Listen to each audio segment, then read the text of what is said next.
All right, well, let's go ahead and get started. Hello, everyone. Thank you all so much for joining us here today. My name is Sarah Sundar, and I'm a higher ed research associate here at NCWIT. And together with our whole team, it is my pleasure to welcome you to our latest installment of our Meeting of the Minds webinar series. And whether this is your first time joining us here today or you're a familiar name in our Zoom rooms, we are just so glad that you're here. And as we're getting started, feel free to introduce yourself in the chat with your name and your institution. And of course, if there's anything else you'd like to share about what brought you here today, we'd love to hear that as well. As you might know, this Meeting of the Minds webinar series is just one of the many ways that NCWIT supports finding inclusion in the tech field. We also offer a variety of programs and resources to help higher ed computing departments enact systemic change.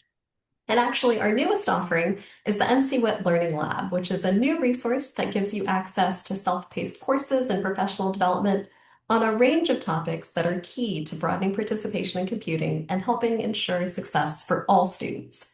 And check the chat in just a little bit for a link to some resources related to the Learning Lab. And for today, I am delighted to welcome Dr. Roderick Lee as our guest speaker. Dr. Lee is an associate professor of human-centered computing and social informatics and of information systems at Penn State. He also holds an affiliate appointment in the Department of Education Policy Studies at Penn State. And selfishly, I should also mention that he's currently serving as Penn State's team lead for the 25-26 cohort of our Learning Circles program.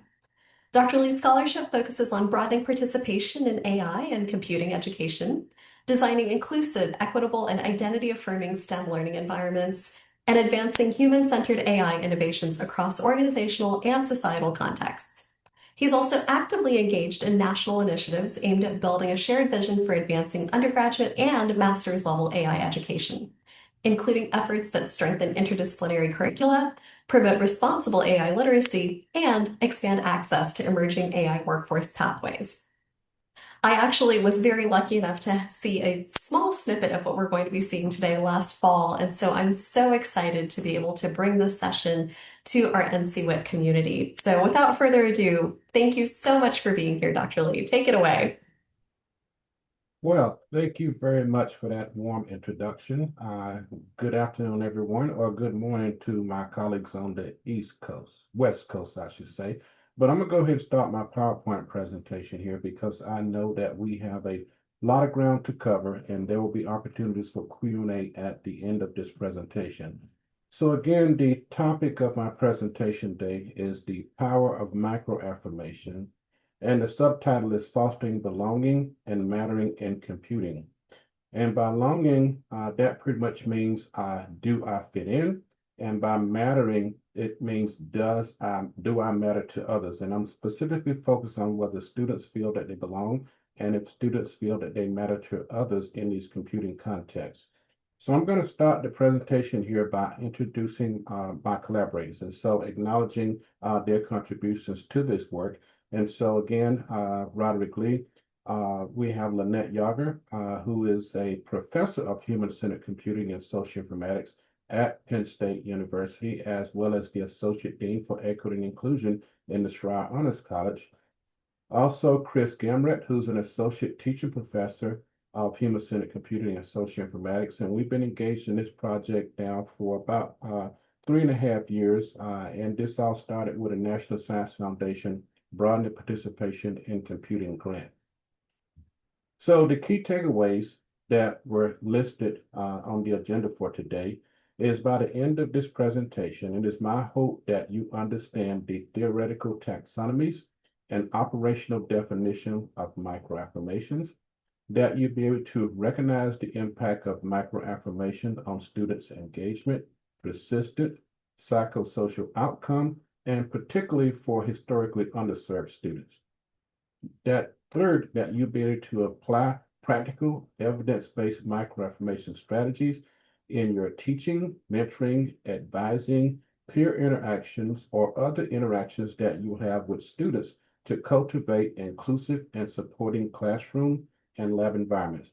And finally, in terms of that institutional aspect of this, is that you be able to inform the direction that your institution can integrate microaffirmation practices into broader instructional design and faculty development to ensure that these strategies become intentional, consistent, and embedded across curricular and departmental culture.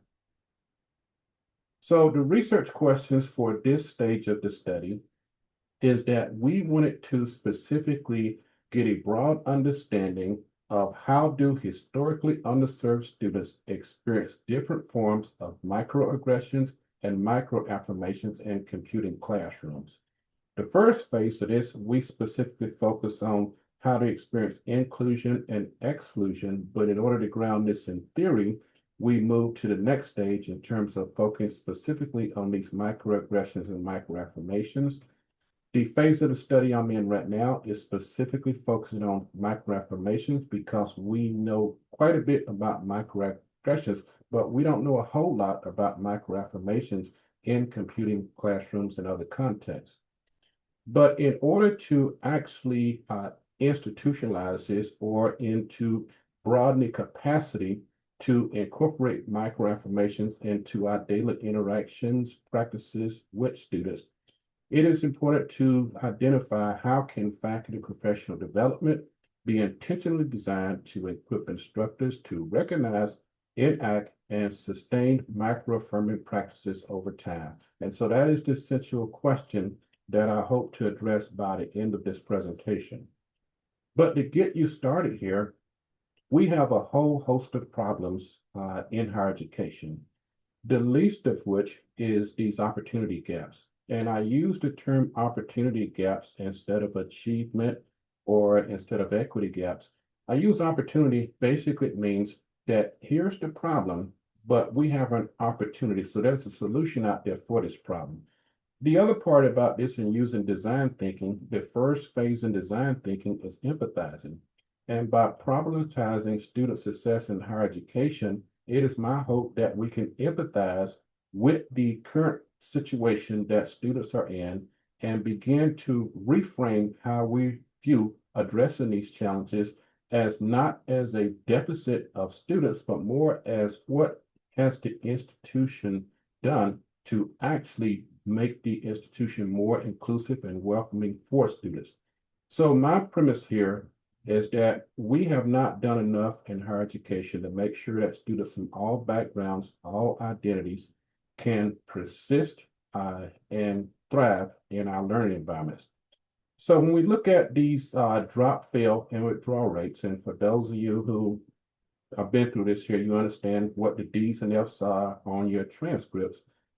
We have a disproportionate amount of the historically underrepresented students and underserved students that receive the lion's shares of these D's, F's, and W's in STEM gateway courses in particular that are important to make progress in computing fields. That equates to retention as well as the disparities in GPA, which means that there's going to be disparities in the graduation rates as well. So these on the left here pretty much talk about, that academic piece of it. And in large part, that's influenced by what goes on in the classroom with the curriculum and also the pedagogy. On the right-hand side, we have these high salary and high demand degrees, and those are some of your engineering, STEM, computing degrees, nursing, those degrees that once a student completes those degree programs, it pays dividends once they enter the workforce because they're going to be at a higher salary. But also because these are high demand degrees, that means that sometimes you have entry to major controls. And these entry to major controls are in large part based upon the courses that you need to complete to enter that particular major. But more importantly, there's a GPA that's attached to some of these entry to major controls. And if you are a student who actually had a not so pleasant experience in your first year and you received more than one D or F, chances are you're going to have a challenge meeting these enrollment controls to get into these high demand degrees. We know from the literature that historically underserved and underrepresented students also experience a lack of belonging. So their perception of belonging is different. Then we get into these high impact practices, and these high impact practices are these experiential learning activities that George Koo and other HIP scholars have found to transform the student experience in terms of significantly impacting the learning, engagement, persistence, post-secondary outcomes, and success of students. And some of these consist of undergrad research, study abroad, internships, capstone experiences. But again, these post-secondary outcomes, they become particularly important because we want to make sure that first students graduate and they're employed in a field that's related to their area of study. But if they choose not to go in the industry and they want to continue in higher education, we want to make sure that they have a pathway into graduate school. And that's what I mean here by these post-secondary outcomes. Now, on the whole, we have 8 opportunities here to change the situation. So the question becomes, can these opportunity gaps be simply explained by lack of student interest or preparatory privilege alone? And so we often hear when we're reviewing these gaps, we often hear that, well, if you just gave us better students, these students didn't come here to learn. These students are just not capable. These students came from these socioeconomically disadvantaged backgrounds, and they don't have the same level of preparation. So if we flip that to say that these students just don't have preparatory privilege, and one area of that is that we have differences in experiences at high schools across the nation. And if a high school is in a rural, less populated area, or in an urban area where there's less tax funding that goes into support these schools, they can have a completely different experience. They might not have the same level of access to college prep courses, the same level of access to certified and experienced teachers in these STEM classrooms, as opposed to some particular high schools that might have these teachers on waiver. They might not have access to a college guidance counselor in that high school, and they might not have access to the resources for enrichment programs and parents who can afford to pay money to have them go to SAT, ACT prep multiple times in order to take those tests to get that magic score that is required to get into these computing degree programs in college. So what that means is that we have some students that come from these well-resourced high schools because they have access to numerous college prep courses, and these are weighted courses. They can have GPAs that are above 4.0. And if you don't have that experience, your GPA is not going to reach that 4.0, and that basically hinders your access to higher education. So next, I want to get into my theory of change here. And my theory of change here, and I'll talk about this at the very end, but here's where we're going right here. So we have these opportunity gaps, and what I believe, if we leverage the science of microaffirmation in terms of these theoretical taxonomies of microaffirmations, we create the conditions to embed or infuse microaffirmations into our daily interactions, practices, and our curriculum with students in terms of micro compliments, and that's praise and recognition. Micro messages, it basically means that you're providing the resources, scaffolding, and support that students need. And then you get into micro validations, and that is experimenting experiences of these students and also their identity. In terms of that institutionalization part of it, what the research that we've done, we've identified 3 scalable strategies that we feel are important to broaden the participation in computing. And the first one of these has to do with faculty professional development. And not these one-off workshops, but that faculty are engaged in a faculty learning community over a sustained period of time and focus a lot on inquiry into their practices. Evidence-based inclusive pedagogy is where we see that microaffirmations could be implemented, not only in the professional development part of it, and that has to do with active learning, scaffolding, inclusive pedagogy, culturally responsive curriculum. And we know that in higher education, that faculty are rewarded for teaching, research, and service. But if we don't provide some sort of institutional policies or incentives to recognize and reward faculty for this work, we're not going to get too far at all. So what we found from our research is that when students experience these micro affirmations, we come up with these different themes here in terms of personal recognition, inclusive communication, validation of diversity, and flexible and supportive actions is some of the themes from our research that we found that were associated with students who experienced micro affirmations in their classrooms. The part of the research that we are at now is basically on the belonging part, and that is students' perception of that sense of belonging. Where we're going is looking at mattering. Not only do I fit in, but do I matter? The research is evolving into psychological well-being. Yesterday, I presented on engagement in these high-impact practices. And more long-term, what we're looking at is how do micro affirmations influence academic resiliency and also career optimization. So in the faculty sphere of influence, we know in higher education that when students enter college, the faculty are the institutional agents that the students are involved with the most. And the classroom is the context that the students are involved in the most. So that means that faculty have a lot to do with the student experience. And in that faculty sphere of influence, we know that faculty control the classroom environment. They control the classroom environment and they also influence those. And so the interpersonal interaction that faculty have with students is particularly important. In higher education writ large, we know that faculty control the curriculum. Faculty control the course content, the materials, and whether or not there's representation of different backgrounds and identities in the curriculum to make students feel that their culture, their heritage is represented.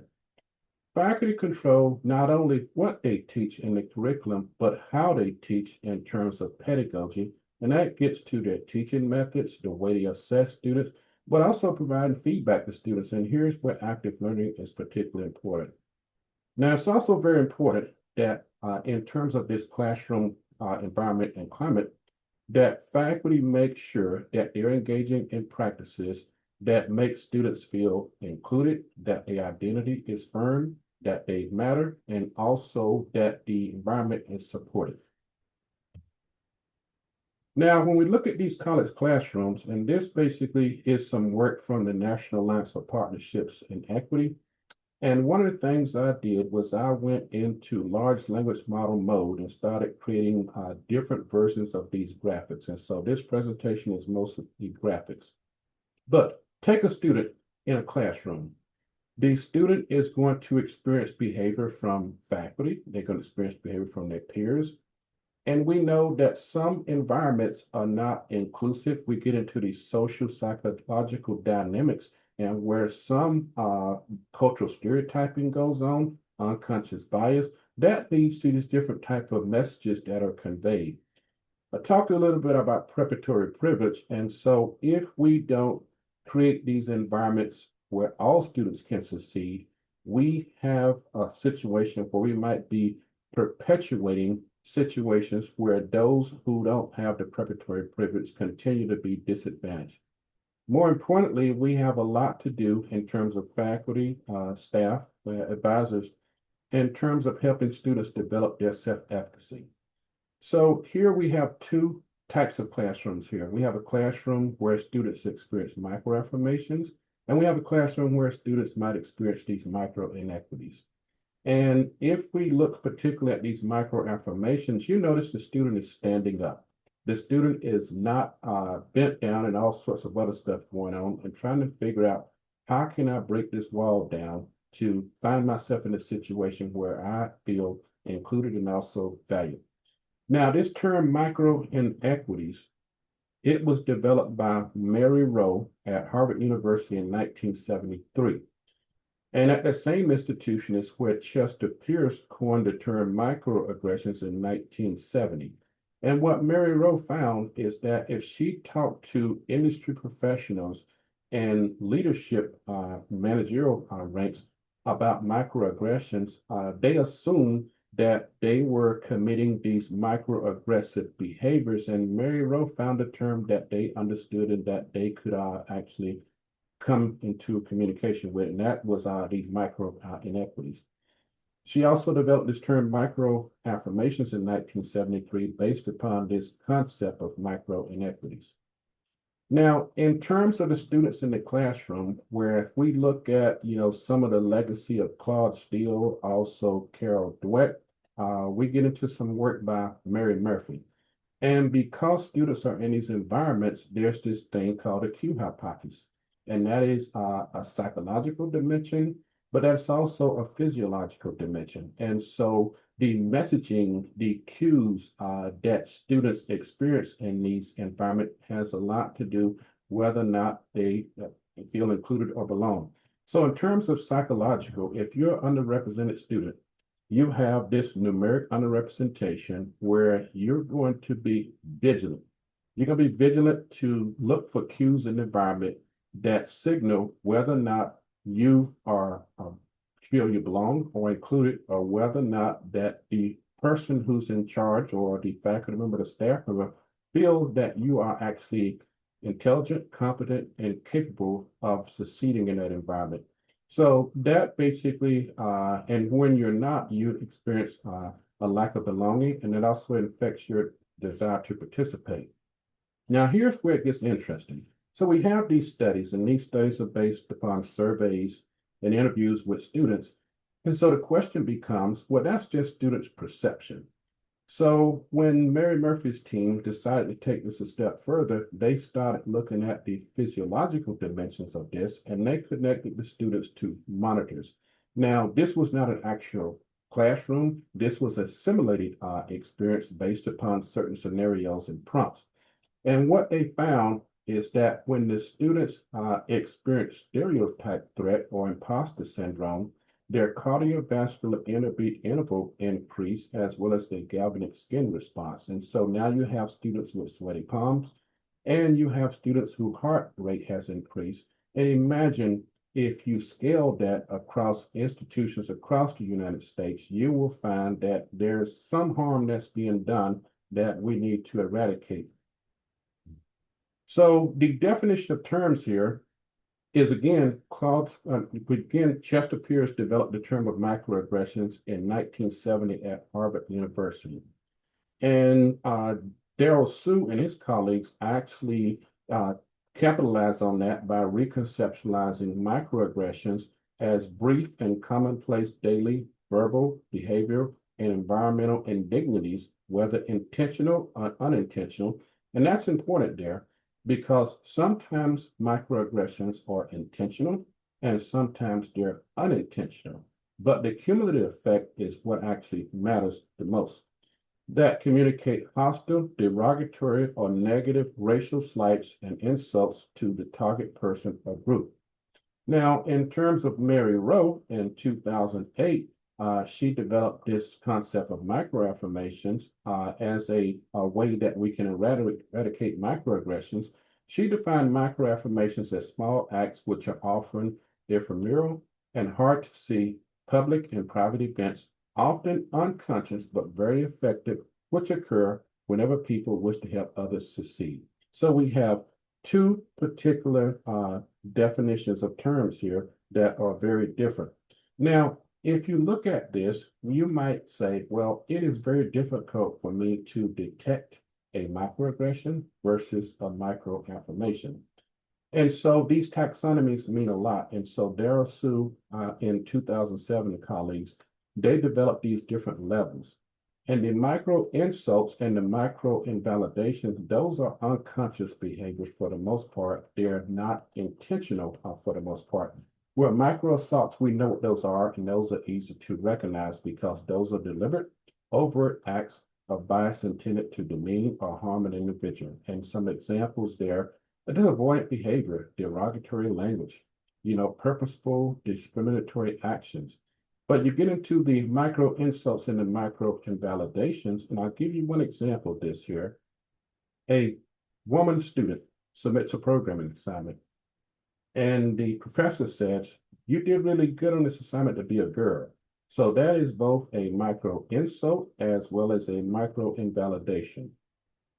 Now we get into the more positive psychology that we know a lot about microaggressions, but what we don't know a lot about is how do we actually lessen the occurrence of microaggressions or eradicate the instances of microaggressions.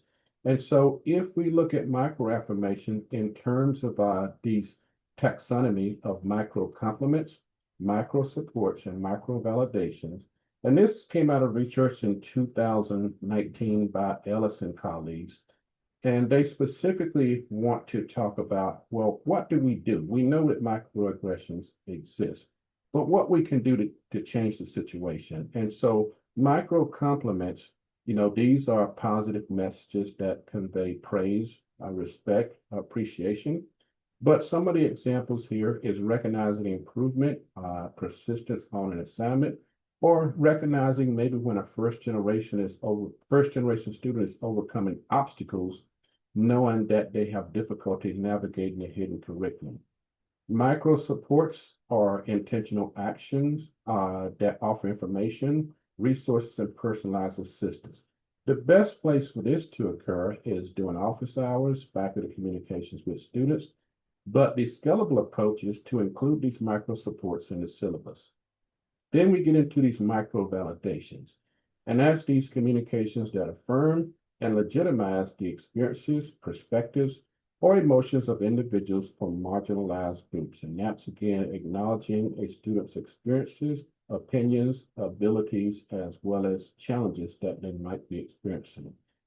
But in the takeaways, I basically introduce taxonomies of micro affirmations. And so here I just want to show you a different one that's out there based upon your lens or where you want to take this. And so there's this other taxonomy of racial microaffirmations that focus on these micro recognitions, micro invalidations, micro protections, and micro transformations.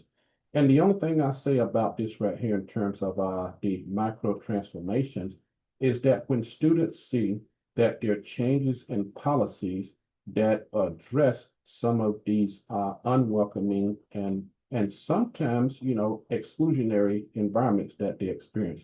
Whereas micro protections may be actually recognizing that a first generation student lacks the navigational capital, the social capital, the financial capital, and the networks in order to identify and secure an internship.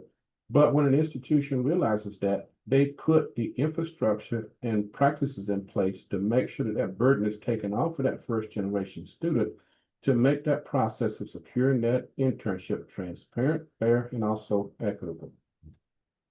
So in terms of the survey items, and we looked at students across computing disciplines at a PWI.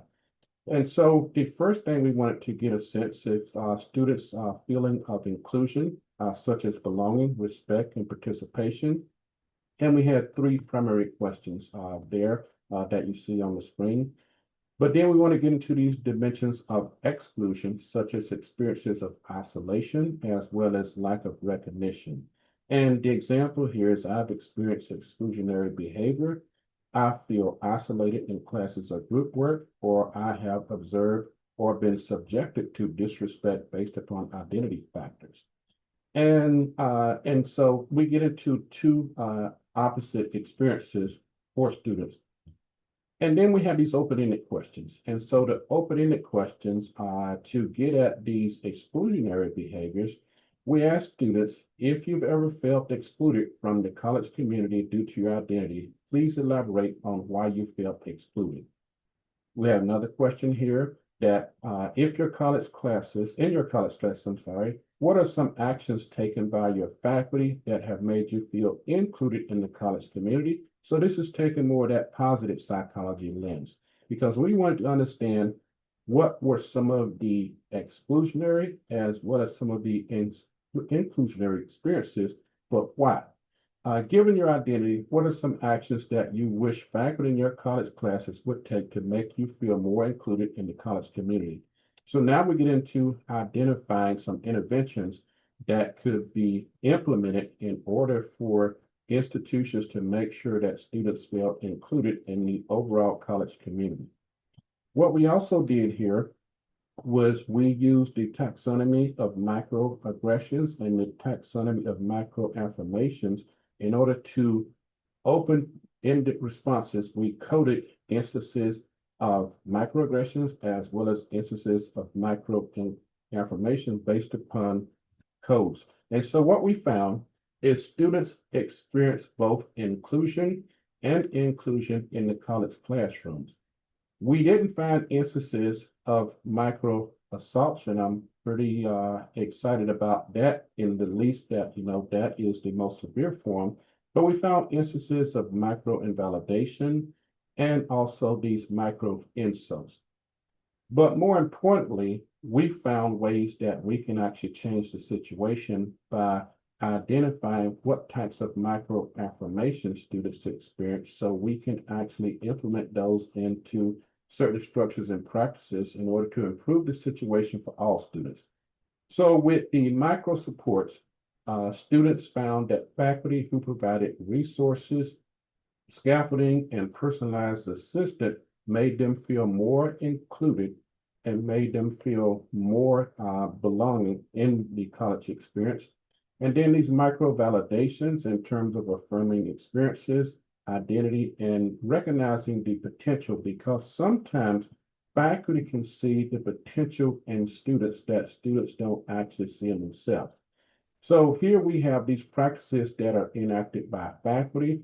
The students don't really have to do anything because the students should come into this environment where they feel included and they can achieve, they can thrive, and become the best version of themselves. And so what we know about these computing classrooms is that they simultaneously expose students to several forms of exclusion as well as inclusion. There were some cross-cutting themes that we found from this work as well, and the four themes are listed here. But in terms of personal recognition in that particular theme, that is professors learning students' name, providing individualized as well as personalized encouragement based upon the experience that the students were having, but also recognizing individual effort. And this was particularly significant for racially minoritized students as well as women in our sample. The other theme was inclusive communication, and that is faculty and staff sharing resources. Some faculty were sharing resources about affinity groups, event that was on campus, internships, and other opportunities that students could engage in. And this is actually providing this guidance beyond the coursework. So the proactive outreach and recognizing diverse contributions was pretty significant in the sample that we have. The next one is explicit validation of diversity, because we know that students come from all backgrounds and identities. And so when faculty referenced the value of diversity, that was basically using diverse examples in their teaching and displaying visible support. Some students said that faculty displayed pride flags in their office or on their door, which to them offered a safe space for them to actually go in and open up and have a conversation and actually reach out for support and mentoring from that particular faculty member. The last one was flexible and supportive actions, and that is when faculty actually understands the student, understand what challenges that the students have, and understands that sometimes you have to be flexible in your deadlines, and it might be for mental health reasons, which a student might intentionally disclose, or adapting classroom practices to make sure that the students are able to achieve their highest potential. And this was something that neurodiverse and diverse students actually commented on, is when faculty made these accommodations based upon situations where they just couldn't submit your assignment on time. Now, based upon what I've explained here, is that in higher education, for a while now, we've had these three types of environments. We have these environments that are characterized as prejudice environments. And those environments where you're going to find that microaggressions are relatively high, and there's a lack of microaffirmations to say, the least here. But that is these hostile and exclusionary, where students feel unwelcome and they also feel invisible. We have a middle ground here that Estrada and colleagues developed in their institutional framework, this ambiguous environment. And so the microaggressions are pervasive, but microaffirmations are limited. And so there's a mixed signals in terms of exclusion persist with a consistent support. Now, where are we going to, and what I hope that comes out of this that you can take back to your institutions is how do we create these inclusive and affirming environments so that all students can achieve their full potential? And the way we do that is we have to eliminate the instances of microaggressions, not that we're going to neutralize or eliminate them completely, but we have to be intentional about how do we scale microaffirmations across the institutions that we belong to. And that is making sure that it is affirming, supportive, and that all students feel valuable and capable of succeeding. So the key here is that inclusion requires both reducing harm and at the same time increasing affirmation. So I go back to my theory of change here, and this theory of change basically indicates that we know enough about the science of microaffirmation that we can take these practices back to our institutions and be able to influence the policy and practice and the strategic plans at our institutions. The next thing is that these microaffirmation practices that I've explained in terms of these micro compliments, micro supports, and micro validations, those are actually scalable practices that we hope faculty, staff, advisors, student affairs personnel can learn how to identify and enact in their daily practices. But in order to actually scale these interventions, we have to engage in certain strategies. And so the first one is these faculty professional development communities or these faculty learning communities. And this is based upon the theory of communities of practice. So from that theory of community of practice that was developed, there's two different types of these communities of practice. One is a community of practice, but one is also a community of transformation. So if you're in a situation where your environment needs a lot of work, then chances are you probably would need to stand up a community of transformation because you have an institutional environment, you have policies, practices, and procedures that need to be identified in terms of where those inequities and those structural inequities exist in order to actually transform that environment. Now, we know that faculty learning communities could also be implemented as a constellation of faculty learning communities, and that the theory or science of microaffirmation could be infused in these faculty development sessions to help faculty, again, understand what microaffirmations are, the different dimensions of these microaffirmations, and how to incorporate these microaffirmations into their daily interactions with students. Now we get into how do we infuse microaffirmations into evidence-based inclusive pedagogy. And so Freeman had a lot to say about active learning. And so if we infuse microaffirmations into active learning, then we're scaling that to more students. There's opportunities also for scaffolding, the way we provide growth mindset feedback, as well as culture responsive curriculum. The other part here I want to say about the culture responsive curriculum, we need to make sure that we have diverse examples and representation in our curriculum in terms of who a scientist is and who's capable of success in the field, as well as some of the pioneers. And that is not hard to do in this stage in terms of making sure we have these diverse examples. I noticed that, I have a few folks from Penn State Harrisburg on the call here, just peeking in there just to see who's present. And one of the things we did this past Wednesday is that we brought out some of our metallic posters that featured some historic women in STEM. And we also had a speaker who talked about breaking barriers. And what we did there was we provided an example of how some of these figures could be incorporated in the curriculum of a math course, science course, physics course, or computer science course. But the difficult part here is these institutional policies and also incentives.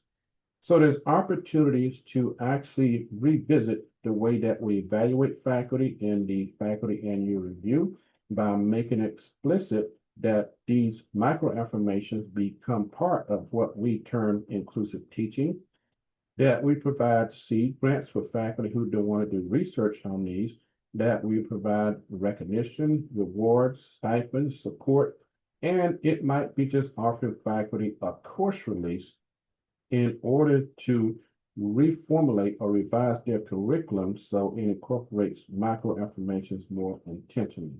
And that's just some of the examples there. But a classroom enactment based upon those cross-cutting themes that we found is that whatever happens in that classroom, it needs to incorporate what we learn from personal recognition, inclusive communication, validation of diversity, and that is diversity of thought, diversity of background, diversity of experience. It could be diversity based upon geography, domestic, international, but all forms of diversity. Flexible and supported actions to make sure that we accommodate students based upon their individual needs. You know, one of the challenges that I've found is that these punitive policies and the lack of flexibility, because post-pandemic, we are in a different state right now. We basically have students who are experiencing a whole host of mental health challenges.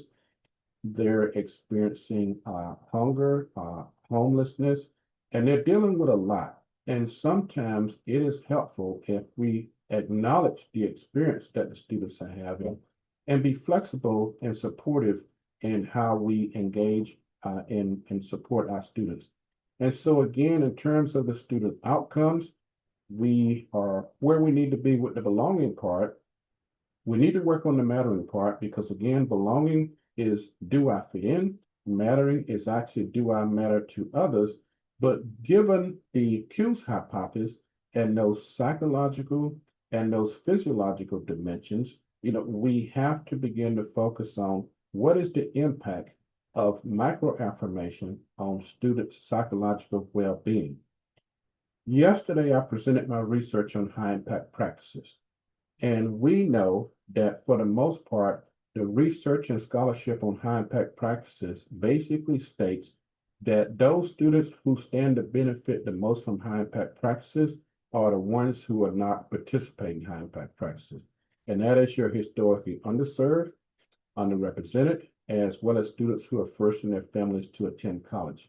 And so we know that high impact practices like undergrad research, study abroad, internships, capstone experiences, or transformative experience that all students benefit from. More importantly, there's a compensatory effect for the underserved students.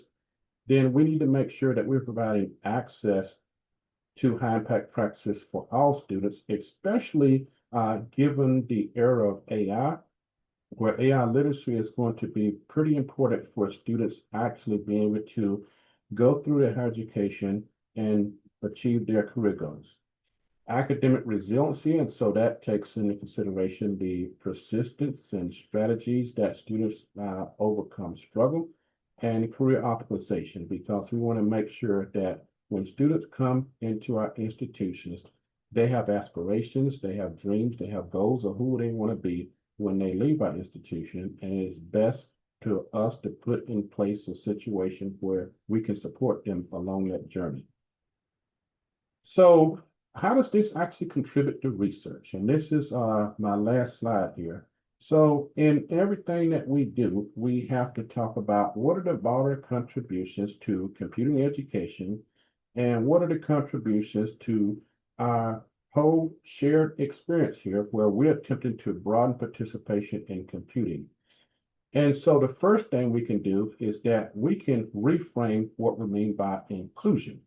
And so this study that we're embarking on here, it advances, and we at least say advances computing education research by reframing inclusion as a dynamic process shaped by both the reduction of subtle harms, because that's the environment that our students are in, as well as the intentional application of subtle affirmations. Number two is that we have a comprehensive account. This work offers a more comprehensive account of how students experience inclusion and exclusion in computing classrooms, because we look at both the inclusionary experiences as well as those exclusionary experiences, and we ground this in theory. And the theoretical grounded framework for this work is basically using micro affirmations as a theoretical lens for identifying, categorizing, and operationalizing micro affirmations within computing context.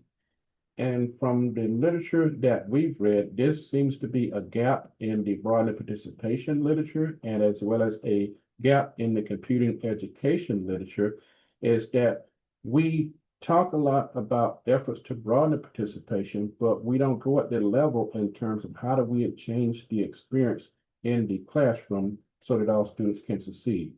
So I'm at the end here, and I'm going to open this up for questions and answers.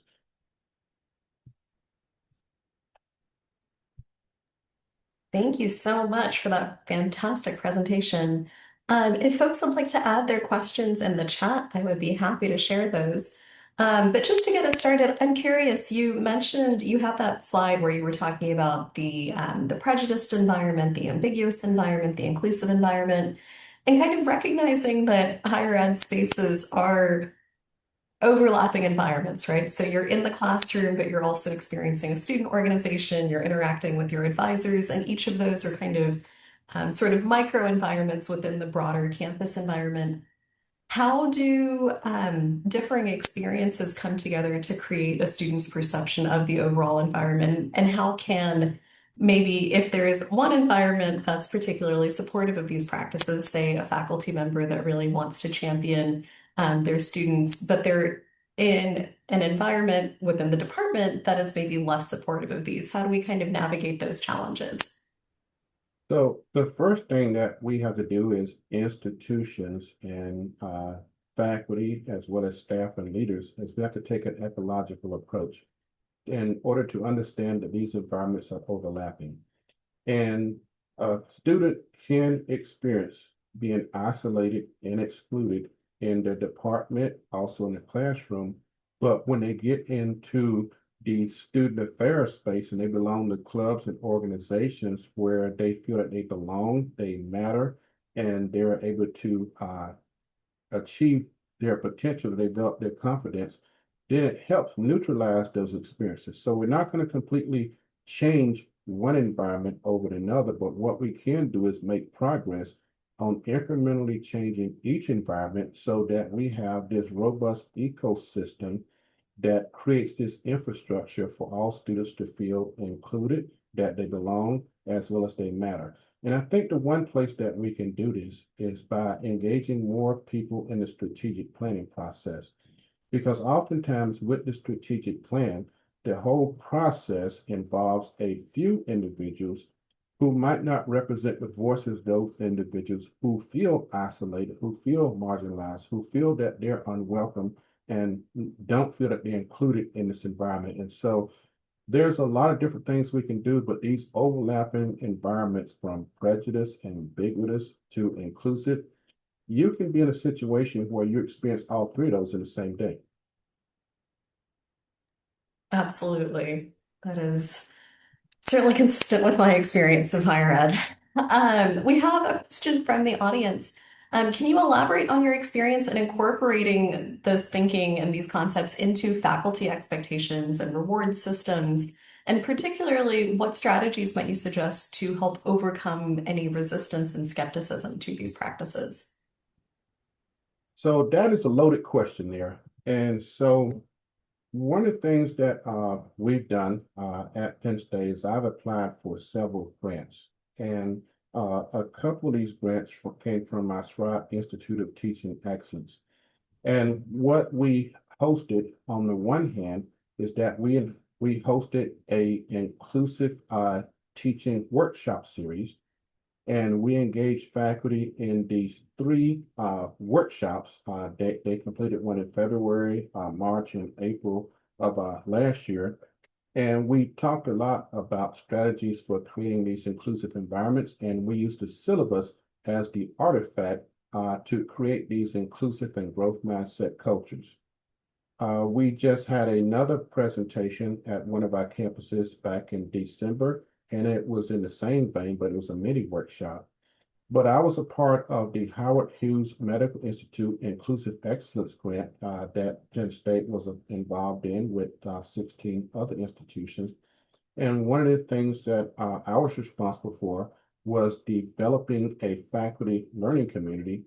And it was a faculty learning community that was titled Designing for Equitable Student Success. And that was the faculty learning community.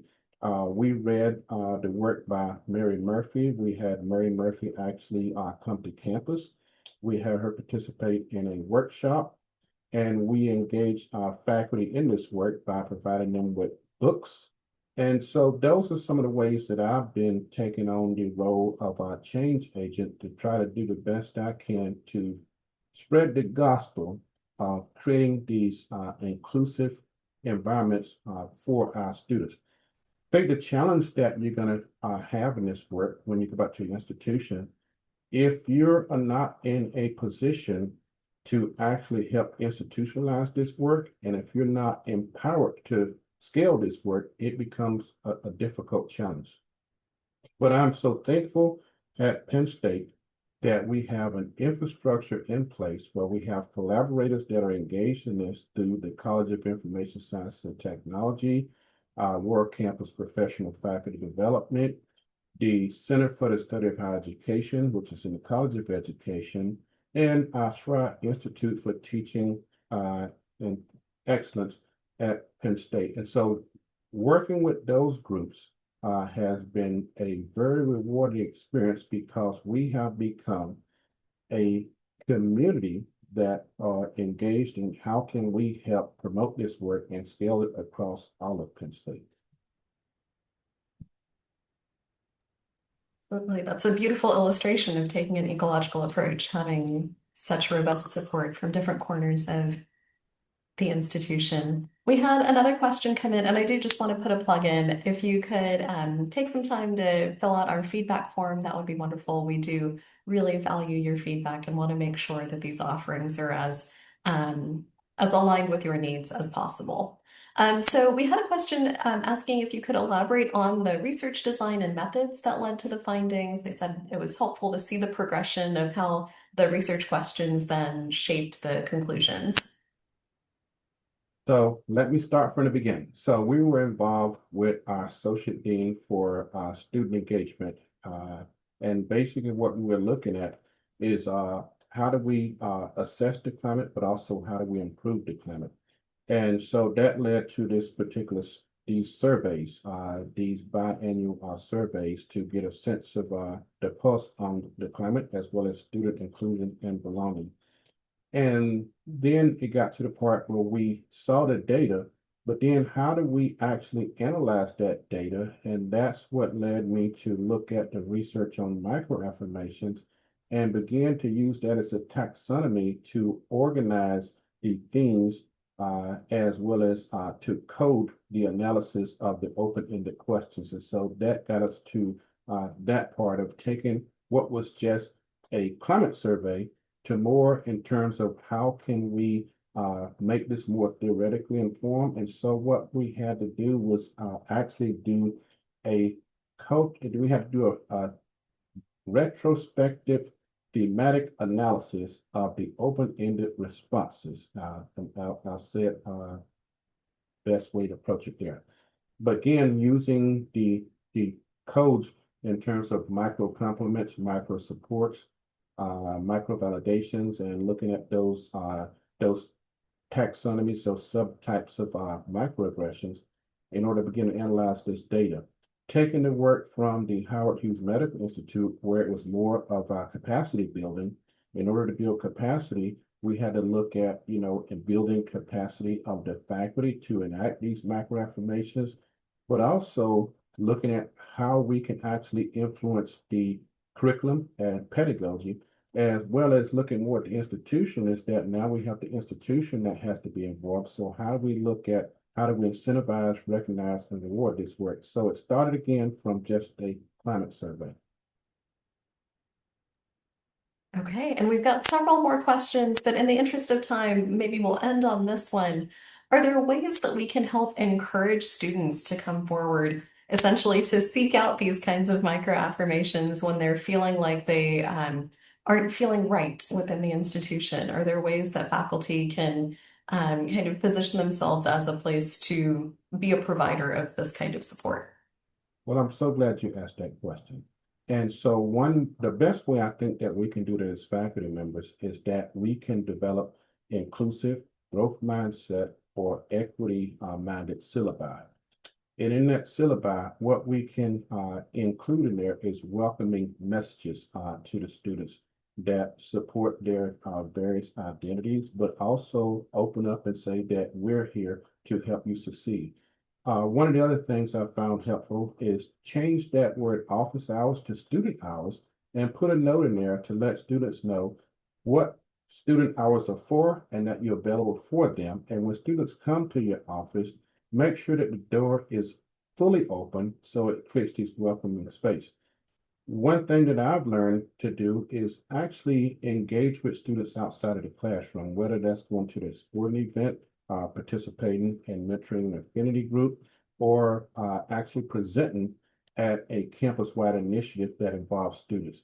But recognizing when students are struggling, providing them with that support, recognizing when students are doing well, and students will begin to trust you to open up to you about things that they're experiencing. All right. Well, I cannot imagine a more positive note to end on. So, with that, thank you so much for sharing this work with us. For folks who haven't had a chance yet, please do fill out our feedback form. I took a peek as we were wrapping up here, and I see that someone has already said, absolutely love Roderick, so much to learn, thoroughly enjoyed hearing him speak. And I think that person speaks for all of us in the room here today and for folks who will be watching this recording later on. This was a really impactful, fruitful session for all of us. So thank you so much for sharing all of this work with us here today. And thank you all so much for joining us. Stay tuned for our next meeting of the minds.